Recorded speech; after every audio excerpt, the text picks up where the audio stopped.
Welcome to Kila Chari Torah's daily Sefirat Haomer, counting the Omer plus opportunities for spiritual growth for Monday, May 30th. Last night we counted 44 days of the Omer. Hayom Arba'a Arba'im Yom Shehem Shisha Shavuot Ushnei Yamim LaOmer.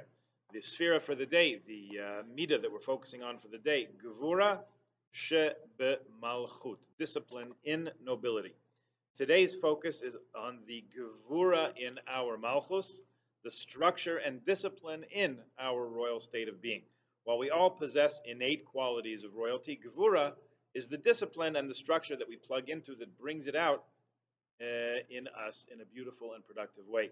As much as we say that we resent structure and boundaries, the truth is we feel safe when we have clear guidelines for what's expected of us. It makes us feel secure when we know that there are standards, there's regulations, prescriptions that we can count on and that we know will be effective. As royal people, we follow the dictates of the Torah, King of the universe. Not always do they feel comfortable, and for some, they even may feel somewhat confining. If that's the case, our question is, how do we open up our minds and hearts to welcoming that structure and discipline in our malchus? How do we come to see the mitzvahs as rules that really benefit us so that we do not have to resent them?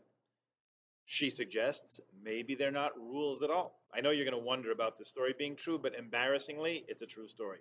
People have actually stopped children of mine to verify whether it actually happened. It makes me look that pathetic. Here's the story. Years ago, my husband bought the family a computer. It was in the kitchen, and I used it for the articles I had to write and for the things I had to shop for. One day, one of my boys came home from school and said, "Mommy, can I put a CD in the computer?" I said, "Oh, honey, I'm so sorry. Abba didn't get us one that can play CDs.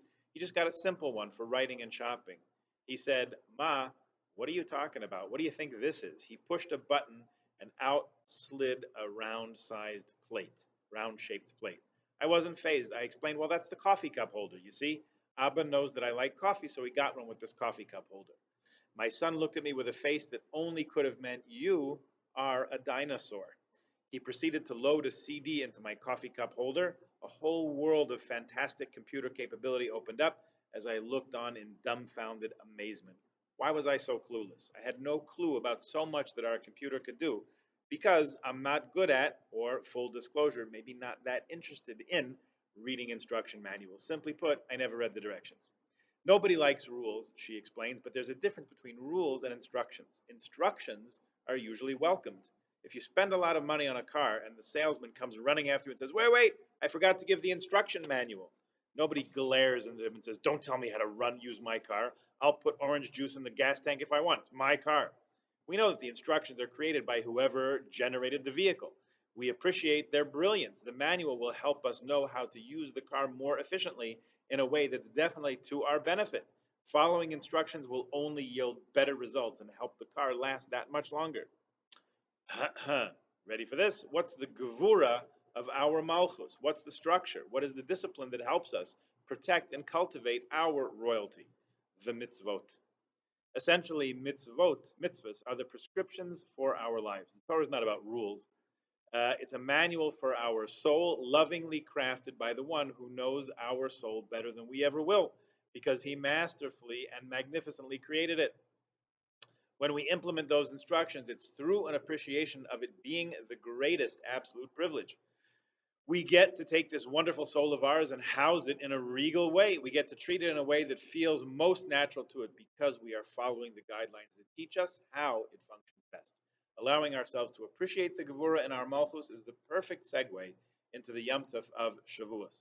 The day we were crowned as Hashem's glorified people is the day that God bestowed upon us the Torah, the cherished gift of his most beautiful and perfect instruction. Getting closer, can't believe we're almost there, she writes.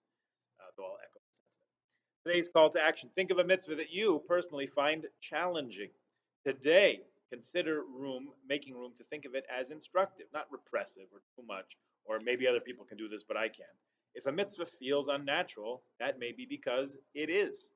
If it weren't, you would not have the power to shift your nature in a way that would have cosmic positive repercussions. Physical therapy doesn't feel natural.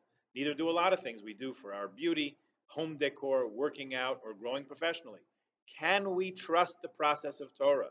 Let ourselves stretch and feel regal about taking that route. excellent question, excellent exercise thought for the day. Make it your own. Have a good day. Please join us tomorrow. Remember that tomorrow is Rosh Chodesh, so tonight, this afternoon, we're not saying Tachanun. We're omitting Tachanun from our prayers, and this evening we are including Ya'aleh v'yavo, the extra paragraph in our Amida and our Birkat Hamazon. Have a good day. Guten Chodesh, Chodesh Tov.